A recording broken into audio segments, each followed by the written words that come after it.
Hi friends, భవిష్యత్తులో petrol డీజిల్కు permanent end card వేయబోతున్న ఒకే ఒక clean ఇంధనం గ్రీన్ హైడ్రోజన్. కానీ హైడ్రోజన్ని నీటి నుండి విడతీయాలంటే ప్లాటినం లాంటి ప్రపంచంలోనే అత్యంత ఖరీదైన లోహాల్ని వాడాల్సి వస్తోంది. అందుకే ఈ గ్రీన్ హైడ్రోజన్ ధర ఆకాశాన్ని తాకుతోంది. అయితే అమెరికా శాస్త్రవేత్తలు తాజాగా ప్లాటినం లేకుండా అత్యంత చౌకగా రికార్డ్ వేగంతో హైడ్రోజన్ గ్యాస్ తయారు చేసే ఒక వింత ఉత్ప్రేరకాన్ని కనిపెట్టారు. ఇంధన ప్రపంచాన్నే మార్చేయబోతున్న ఆ ప్లాటినం ఫ్రీ టెక్నాలజీ కథ ఏంటో ఇప్పుడు తెలుసుకుందాం. ఈ ఆవిష్కరణ వెనుక అమెరికాలోని ప్రముఖ Washington University in Saint Louis పరిశోధకులు ఉన్నారు. Energy, environmental and chemical engineering professor Gang Wu నేతృత్వంలోని బృందం ఈ సరికొత్త టెక్నాలజీని డెవలప్ చేసింది. నీటి నుంచి హైడ్రోజన్, ఆక్సిజన్లను వేరు చేసే అనియాన్ ఎక్స్చేంజ్ మెంబ్రెయిన్ వాటర్ ఎలక్ట్రోలైజర్ మిషన్ల కోసం వీరు ఈ కొత్త క్యాథోడ్ని డిజైన్ చేశారు. దీనికి సంబంధించిన పూర్తి పరిశోధన వివరాలు ప్రతిష్టాత్మక journal of the American chemical సొసైటీలో అధికారికంగా ప్రచురితమయ్యాయి. అసలు ప్లాటినం లేకుండా నీటిని విడదీయడం ఎలా సాధ్యమైంది?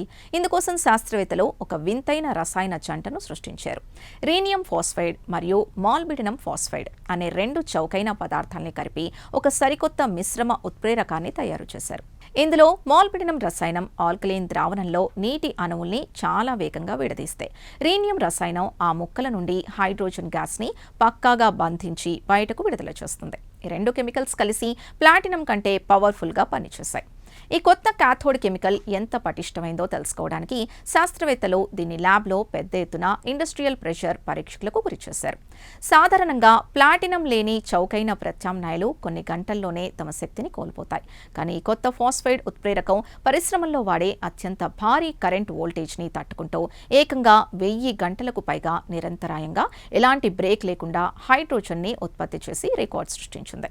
ఇప్పటివరకు ప్రపంచంలో తయారైన ప్లాటినం ఫ్రీ క్యాథోడ్స్లో ఇదే అత్యంత బలమైంది, మన్నికైంది. ఇక్కడ శాస్త్రవేత్తలు కనుగొన్న ఒక వింత నిజం ఏంటంటే, ఈ కొత్త ఉత్ప్రేరకం కేవలం నీటిని విడతీయడమే కాదు, ఆ కెమికల్ మరియు లిక్విడ్ని కలిపే సరిహద్దు వద్ద ఒక అదృశ్య హైడ్రోజన్ బాండ్ నెట్వర్క్ని కంట్రోల్ చేస్తోంది. దీనివల్ల రసాయనిక చర్యలు జరిగేటప్పుడు వచ్చే నిరోధకత భారీ స్థాయిలో తగ్గిపోయింది. ఇప్పటివరకు సైన్స్ ప్రపంచంలో ఉన్న అన్ని కెమికల్స్ కంటే ఈ సరికొత్త మిశ్రమం అత్యంత వేగంగా హైడ్రోజన్ కణాల్ని ఆకర్షించి బయటకు నెట్టేస్తోందని ల్యాబ్ పరీక్షల్లో పక్కాగా రుజువైంది.